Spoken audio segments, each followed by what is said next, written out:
We've got a 10-point lead. It was going really well. Everything was great. And I mean, that's not lasted, has it? Hello everyone and welcome back to more Careering Onwards with me, Mr. Grant 2 and Leicester City Club 2 on our career journey. And it's still going really pretty well. We can't complain too much. We are top of the league. But as you can see, not with quite as healthy a buffer back to Aston Villa as we did have before, and it is going to be Aston Villa who we play today in the second match, a top of the table clash which could prove absolutely critical, and I wouldn't be surprised if we were no longer top of the pile come the end of this episode. But still 4 points clear of Villa and then 8 points clear of Reading, which is all that really matters. But you can see there on the form, 2 recent losses have kind of been a bit of an issue for us. And let's go to that straight away then. Obviously last time the disappointing defeat on penalties to Brighton in the League Cup quarter-final, maybe that knocked us a little bit, I'm not too sure. I think there's a few factors that have affected recent form, and it's not too bad, but 2 defeats and 3 wins since last time. And as you can see,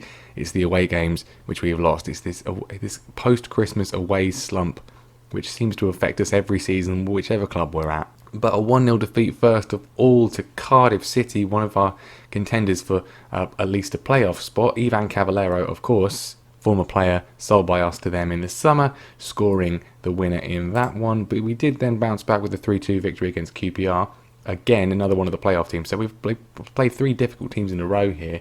And yeah, it was a win. Soyuncu, Pratt and Esposito with the goals. Scoreline suggests it is a lot closer than it actually was. But then a 2-1 defeat to the other of the sort of chasing pack in the playoffs. Reading. We never beat Reading. They seem to be one of the bogey teams for us in the save. 2 goals from Michael Alisi gave them a 2-1 win, cancelling out and then bettering Esposito's opener, and disappointing to concede in injury time as well. Kind of unfortunate. It was a pretty even game, but we did have 2 clear-cut chances and they only had 1, so obviously the scoreline is reverse of that. But then most recently 2 wins on the bounce at home, a 4-1 victory against Preston. Esposito bagging himself his first hat-trick for the club, potentially his first hat-trick in his professional career, which was very nice indeed. Some excellent finishes from him. And then a 3-0 victory against Charlton Athletic. Dennis Pratt and Keita Balde with 2 to get the advantage on a team who have also caused us a lot of problems in the save, at least when we were at Cambridge. No longer managed by Steve McLaren, now being managed by Quinton Fortune. Umbrella enthusiast Steve McLaren has got himself, he's moving up in the world. He's now in charge of Burnley, who are still having, a pretty shocking season down in 21st place. So then, today is transfer deadline day. I wasn't expecting to make any moves, and we're going to play Barnsley in the first game before we play Aston Villa, which could also be tricky. They're away from home as well, and they're going pretty well. They're in 8th. But I wasn't expecting to make any moves, but my hand has kind of been forced by one issue. You can see here, Wilfred Ndidi is unhappy. He wanted to join Beijing Guoan in China last time. He persuaded him to stay for that one. Now he just wants to leave because he's not playing enough football, which is fair enough. Nobody agrees with him, but he is an influential presence in the dressing room, and him being publicly unhappy, I don't think has helped morale too much. So he is going to be making his way out of the club in this episode. And we have a look on the transfer screen, we can see we have accepted bids from both Young Boys and Southampton for him. 17.5 million-ish. There's a little bit of a less of a fee from Southampton there, 1 million in total less, but decent chunk of money for him. For a guy whose career has kind of, stalled would be one way of putting it. Hit the rails and gone off a cliff would be another one. He didn't do especially well for them in the first season of the game in the Premier League when they got relegated. They had a really good season in the failed promotion season before we came in. Then of course we came in here. It was all right for us last year, but he doesn't really fit the system. He's a very good defensive midfielder, but we use a deep line playmaker, which is even though he's got pretty decent passing vision, he's not really especially suitable for, and he never really does particularly well as a box-to-box either. I'm not really sure, but he's just not really been very good for me, particularly. In terms of a replacement, then, I don't think we really need to go too crazy. I think the options we've got anyway, with Benny Banagimi, Oliver Skip, I think we're probably alright. But I have put bids in for 2 guys. We're only going to get one of them in. But Bruno Jordao potentially on a permanent deal from Wolves, and then James Garner on loan from Manchester United. Both pretty decent options in the deep line playmaker position. As I say, only one of them will be coming in. depends on who our scouts think is the best and who's actually interested in joining. So Wilfred Ndidi potentially on his way to Southampton. They're 12th in the Premier League. They did actually offer us the manager's job. Well, an interview for the manager's job, which would of course not have guaranteed us the job, but they did offer us an interview. As you can see there, they've appointed Tony Mowbray as their manager. I'm assuming, given their league position, that, well, oh no, okay, Javi Grazia was sacked. I assumed that the manager had been poached, but no, they're not happy with being 12th in the Premier League, which is interesting. I mean, in terms of star rating, they're a better rating than Leicester, but I think in terms of club size and finances, it's pretty much the same thing. And as I've said before, although it was a tempting offer, I don't want to walk out on a good thing. We are still on for promotion, potentially on for the title. I don't want to walk out on that mid-season when it's going really quite well, just to go to a mid-table team in the division above, when we could potentially become that ourselves in a year's time. So we are going to take part in transfer deadline day. There is interest in James Justin, which I'm not particularly keen on selling him because he's quite useful because he can play on both sides. I'm going to say that right now. I'm not interested in selling him. It looks like our business is going to be concluded very early on in the day. We have agreed a deal with both Jordao and Garner. We'll decide on which one to do in a minute. And Ndidi, of course, is going to go for $1 million less to Southampton rather than to Young Boys. But I mean, I think at this stage we just need to get him out of the club because he's becoming a little bit of a toxic presence. Although I'll be nice to him as he leaves. Yeah, he's happy. At least we've kind of repaired our relationship with him. So here's the choice then: James Garner from Man United or Bruno Jordao. Let's compare them. The scouts are being very lazy. Pablo Giacomuzzi, don't know what he's doing. He's having a bit of a jolly apparently. He can't be bothered to go and get a scout report at the moment, which is absolutely brilliant. So we're going to have to do a bit of manual scouting, unfortunately. I mean, I do that anyway, but let's have a look at the old attributes. We're looking for the deep line playmaker role. That's the position that we are most concerned about. It's one of those positions that is actually in two different places on the pitch. So we want him for the defensive midfield role, which is quite different for how it would play in the central midfield role. Definitely need them to be a lot more defensively sound, but we can see, so in terms of technicals, passing and first touch, Garner is clearly in a way better. Vision is amazing as well, 16 for all of those. He's got a better work rate too. Tackling is only slightly weaker, as is marking, but 12s for those, I think, is still quite good. And considering this is a player that we're not necessarily even going to be using, and we can potentially improve anyway next summer if we get promoted, it kind of makes sense to me to just get someone in on loan, not spend huge amounts of money. And we're not spending huge amounts of money on Jordao, it's only 3 million, but to not spend any money at all to get someone in as a squad option and then reassess things in the summer, I think makes a lot of sense to me. He's a lot quicker as well. So looking at that, although we don't have the report on Jordao, we've got a decent report on Garner. I think it's going to be the Man United man who we go for.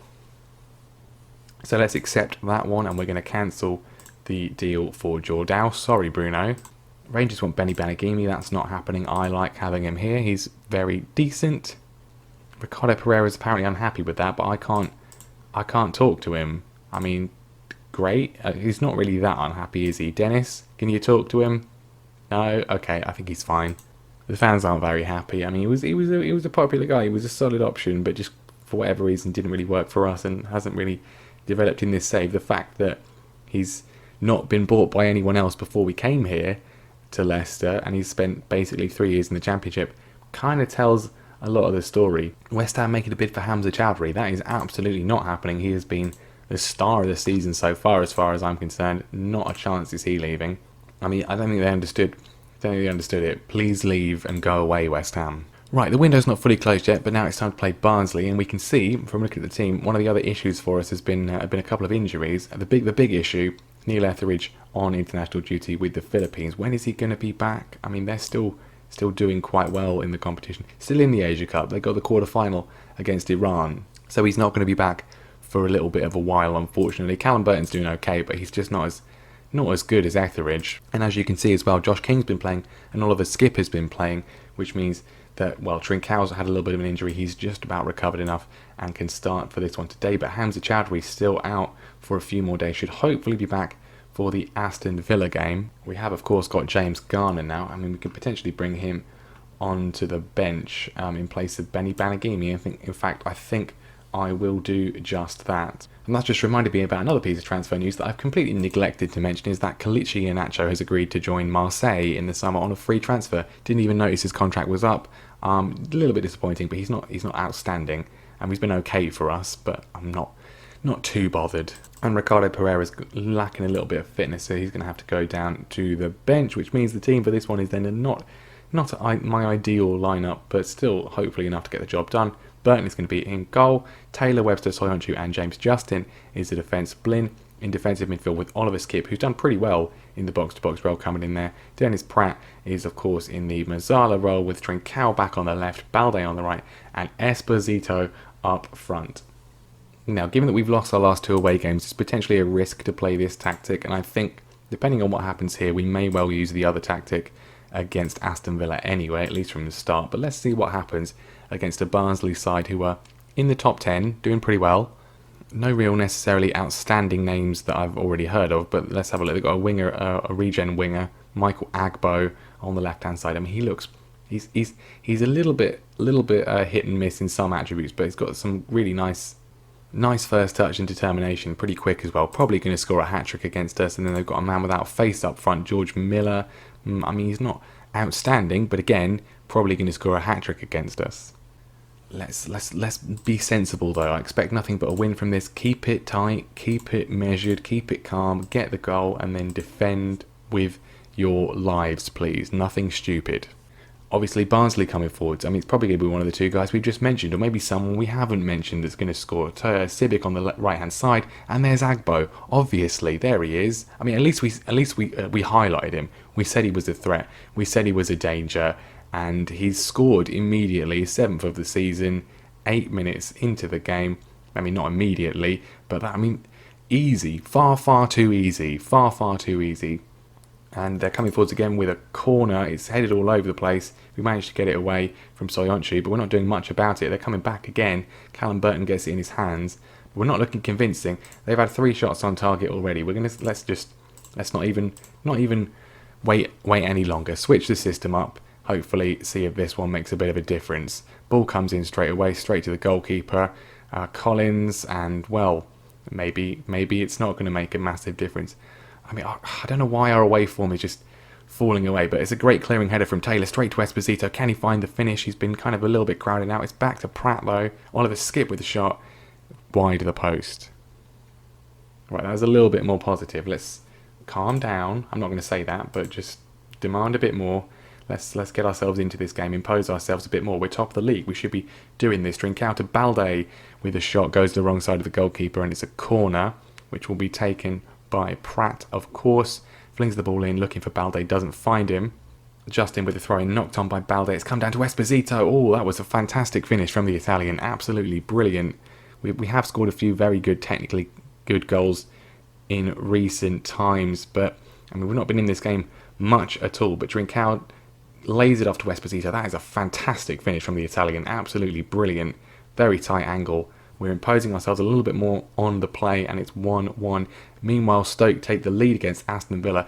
That would be lovely if Aston Villa could drop some points. Anyway, Barnsley coming forwards again. Sibic puts it across, Justin with a clearance, which doesn't go particularly far away, and they're still looking to come back at us. Esposito, though, robs Halm, running forwards, goes for the strike. I mean, he did all the work, but the power was not in the finish. Barnsley still coming forwards, corner in from them, and Segre slashes it home. First goal of the season. First ever goal for Barnsley. First ever goal for Barnsley, obviously. I mean, what is he? Is he a centre-back with a finish line? I mean, what is that? That is ridiculous. That's an absolutely ridiculous finish that appears to defy the laws of physics. Right, all the hard work to get us back into the game has been undone before half-time, and it's a set piece again. We're not the best at defending set pieces. Not good at all. This is sloppy. Away from home. This will be 3 defeats in a row. Please do something useful. We're relying on Aston Villa to drop points at Stoke, which they currently are doing, but could well not be come full time. And I don't want to lose the lead in the league. Can we work something here? Blin to Pratt, out to Charlie Taylor. He's got lots of space. Find a ball in, please. He finds Esposito. Trincao can't get there. Does get there. Doesn't get it in the goal. I mean, we're not used to being in a losing position. Even against Reading, we threw it away late on. So we need to fight back a bit here. Justin on the right-hand side. Can he find a ball across? He finds Balde. It's another fantastic save from Collins in the Barnsley goal. It's not like we've not had opportunities here. Not being clinical. Trincao hits the bar. I mean, okay, this is getting a bit silly at the moment. That's how many clear-cut chances is that?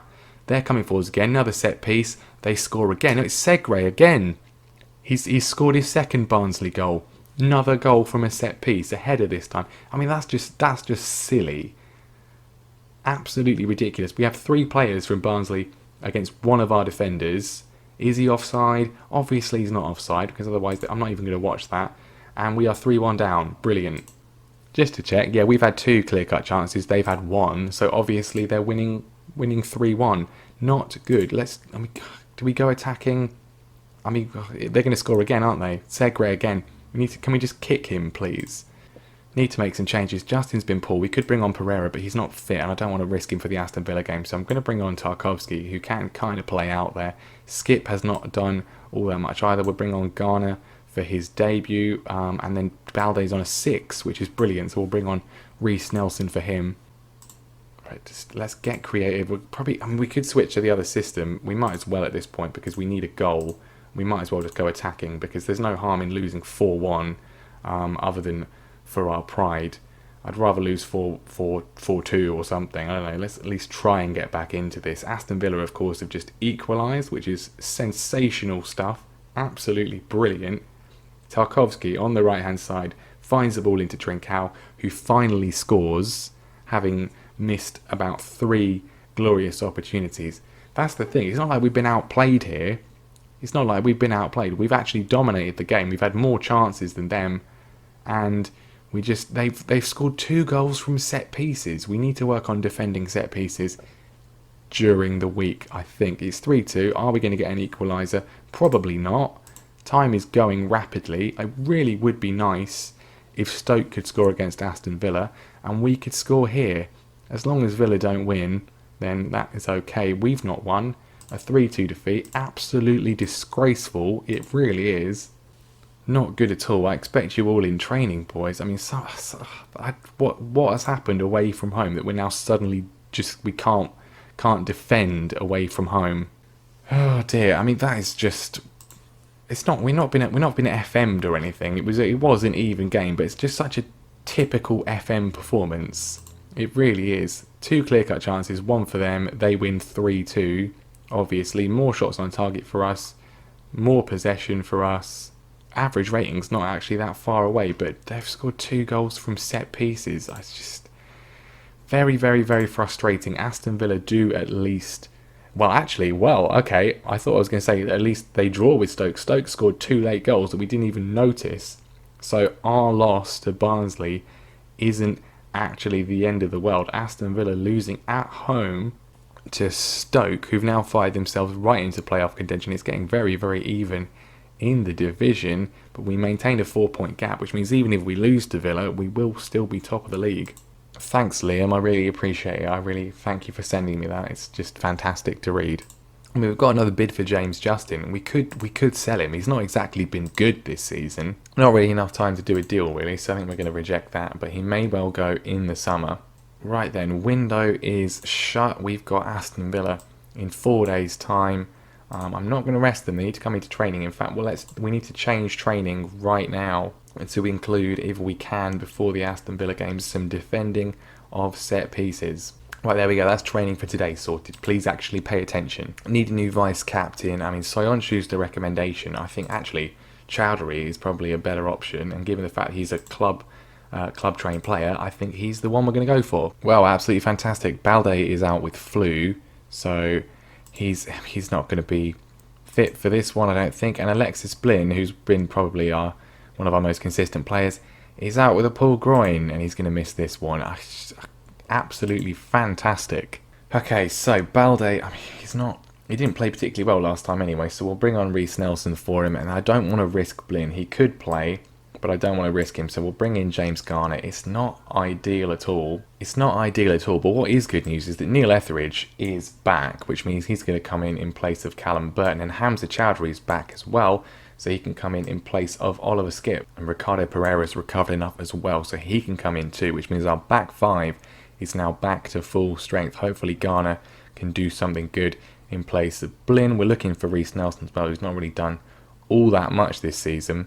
Hopefully he can make a difference here today though. Now we're going to go with this system, I think, from the off. I think it makes sense. We played a lot better against Barnsley when we were doing it, although obviously we still lost the game, but hopefully we can do a little bit better here. A win today is vital, not least because Reading keep winning and have now closed the gap to the point that they've actually overtaken Aston Villa. They've got a regen up front, Hayden Ashby. He's got 11 finishing and 10 composure, so expect a hat-trick from him today. Otherwise, they've still got John McGinn, Douglas Luiz, a very strong midfield. Morgan Gibbs-White is pretty good on this year's game. He looks pretty decent. I'm not expecting to do particularly well given our recent away form. I mean, I'm not... What can we say? Let's get this one. We could potentially lose our lead in the table. That's actually a lie. So I have just told them a lie, which is not particularly good of me. Lies do make baby Jesus cry, but unfortunately I kind of have to, really, in this situation. Go out there and please don't muck it up. Here's a highlight with us coming from the back. Trincao on the ball, finds Esposito, looking for some support from anyone. He's gone all the way himself. Great opportunity, but like many highlights like that, it ends up with it not going in the goal. Here's a corner. Can we score from a corner? We practiced defending them this week. Not like that. We get another one though. I thought Soyuncu just kicked it out. He did actually hit a defender. Knocks it in this time, and it's going to be an Aston Villa attack. Douglas Luiz running through their defence. Please someone stop him. At least we apparently do. Well, Aston Villa looking to build from the back. This came from us coming forwards and we just limply gave the ball away. Emre Moore cuts inside. Is he going to go for a shot? He is. Luckily it is not on target. Need to see a little bit more from us. We're not, we've had a couple of shots here, but nothing much. Trezeguet scores. The save from Etheridge initially was really good. Unfortunately, it wasn't that good because Trezeguet's there for the rebound. I mean, okay. I'm not sure what the defence was doing. We've practiced defending set pieces. Defending generally was also what we did, but that's made a big impression. Reece Nelson, can he do something? Not that. Ooh, okay. Pratt keeps it just about. Garner has it. Back to Webster. Need to see a bit more positivity from everyone, really. Pratt finds Trincao. Esposito's through, and he goes the wrong side of the goalkeeper. Pratt with the corner in. Plenty of highlights. Not much in the way of clear-cut chances. Soyuncu's been robbed, and here come Aston Villa. And why are we so bad now? Reece Nelson has not been sent off, which at least is something. Right, come on, why have we suddenly just become terrible away from home? It doesn't make any sense. Please do something useful. Right, half time is fast approaching, and the decision to start Reece Nelson, clearly a genius move. He's been absolutely dreadful. Get him off the pitch right now. I didn't even put Balde on the bench, so we're going to have to bring on Iosi Perez, which isn't great. Nearly didn't do a team talk. I expect to see a much better showing in the second half, please. So even if we do lose, we are still going to be top of the league, but that'll be 4 defeats in our last 8 or so matches, and 4 away defeats on the bounce, which would be absolutely disgraceful. This is not working. Let's just switch to this tactic. We'll stick to balanced for the next few minutes. Please do something, you absolutely useless so-and-sos. Oliver Skipp's going to come on for Pratt, who's been pretty shocking. 25 minutes to go. We're not going to see any of it, are we? Nothing is going to happen. Go positive. Please, just do something. Something good, I should say. Attacking. Come on. It's a highlight. Unfortunately, it's a highlight for Aston Villa. It's going to be 2-0. I can feel it. Zeka not being in any way challenged. They're just running through the defence. Is there going to be a ball across? We get it away. Perez with the ball to... it was to Esposito. He's just immediately lost it. And Villa come forwards again. Are we going to defend? We practiced defending. Soyuncu was listening. Heads it away. Can we finally get ourselves an attack? No, because it's just a highlight for Zeka to be pointlessly sent off, and it will make no difference whatsoever. There's now going to be not a single highlight until the end of the game, despite the fact that we've got a man advantage. It will not make a blind bit of difference. Right, we've got one more substitute to make. I'm not really sure there's anyone on the bench that can really help. Webster loses out a campus to John McGinn. This is presumably going to be 2-0. Webster with a weak header away to Gibbs White. Target on the left-hand side. Goes back to McGinn. There's a campus. Well, we managed to rob it again. Come on, please do something. Esposito driving forward, still going, goes for the shot. And once again, he goes the wrong side of the goalkeeper. And I think that we are going to lose again. Taylor across. Trincao scuffs his effort and is offside anyway. That's all I can do. Can just be annoyed. Why are we suddenly... Well, we were so good defensively. We basically didn't concede for like 12 games in a row, and now we just look completely shocking at the back. We definitely missed Etheridge, not that he really showed it today. Here comes Aston Villa again. Surely it's 2-0 now. Surely it's 2-0. Ashby can't find the finish. At least that's something. Alright, we've got one more substitute to make. Esposito's on a 6.2 now, given all his chances that he's missed. He's going to have to come off. We'll bring on Felicio. Probably should have put Iheanacho on the bench. But is there one final chance for us to get at least a point against Aston Villa? There's Felicio. Oh my goodness me. It should have been a goal, says the text commentary. You can't really disagree. Here's a set piece. Can we at least defend this set piece? No, we can't. Although Ashby is at least offside, which is something. But that, I think, is done. There we go. Fantastic. 2 defeats in a row. 4 away games on the bounce that we have lost. I mean, inexplicably in some ways. It's inevitable that we lost that game. But once again, 3 clear-cut chances. Are you actually kidding me? Esposito is in the form of his entire life. He's been putting them away every single week. 3 clear-cut chances. I think all of those were him, and he's missed every single one of them. Have we gone back to the old patch now we've had the winter update? Have they just reset everything they did? That was very confusing and very annoying and very frustrating. We've once again dominated the game, maybe not in terms of possession, but in terms of chances, and we have lost. Very, very annoying. We are still top of the league, but we were 10 points clear at some point. Now we're only 1 point clear, and the fact that Reading are right there ready to pounce is concerning. I am not impressed at all. I think we're going to need a team meeting at some point, because that has been not... I mean, look at that. Look at that. That was amazing. That whole run there. Win after win after win after win. 13 wins in a row. And since the League Cup quarter-final defeat, we've just decided that actually, unless we're playing at home, not even going to bother. And the frustrating thing is, it's not even like we've been playing badly. We've had a few injuries, which hasn't helped, but we've not even been playing badly. And what have we got next? Fantastic. Sheffield Wednesday, away from home, probably going to lose the lead in the table, but at least we've got 3 home games in a row after that. That should hopefully help, and if it doesn't, we're in all sorts of bother. But there we are then. Thank you very much for watching that horror show of an episode. Leave a like if you enjoyed it. I really didn't. Make sure you subscribed as well to see if we can recover this disastrous vein of form, and we will be back next time, definitely for a home game. I'm not playing 2 away games in an episode ever again if I can avoid it. Probably sometime in March, depending on how disastrously things are going. We could be sacked. I mean, did the board want to sack me yet? C+, stable, they're not happy. We will be back, hopefully, with a win on the board between now and then. We'll be back March time, maybe. Cambridge United, again, we could see how they're getting on. They're terrible now that we've left. They're in 24th. Maybe them and Stoke. Stoke are up there. They're doing well. I'm liking the fact that we have got 2 home games to end the season. That could be absolutely, a blessing for us, an absolute blessing. But anyway, we'll see where we come back next time. Thank you very much for watching. I will see you then.